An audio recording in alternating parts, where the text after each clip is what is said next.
సిద్దిపేట జిల్లాలో పీడీఎస్యు రాష్ట్ర కమిటీ ఆధ్వర్యంలో ధర్నా నిర్వహించారు. ప్రభుత్వ అనుమతి లేకుండా శ్రీ చైతన్య పాఠశాల హాస్టల్ నిర్వహిస్తున్నారని పీడీఎస్యు రాష్ట్ర ప్రధాన కార్యదర్శి శ్రీకాంత్ మండిపడ్డారు. యాజమాన్యాన్ని పాఠశాల గుర్తింపు పత్రాలు చూపించాలని డిమాండ్ చేశారు.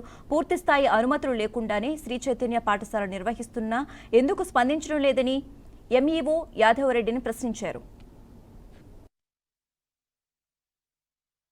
సిద్దిపేటలో దాదాపు 5 శ్రీ చైతన్య బ్రాంచులు కూడా కొనసాగుతున్నటువంటి పరిస్థితుంది.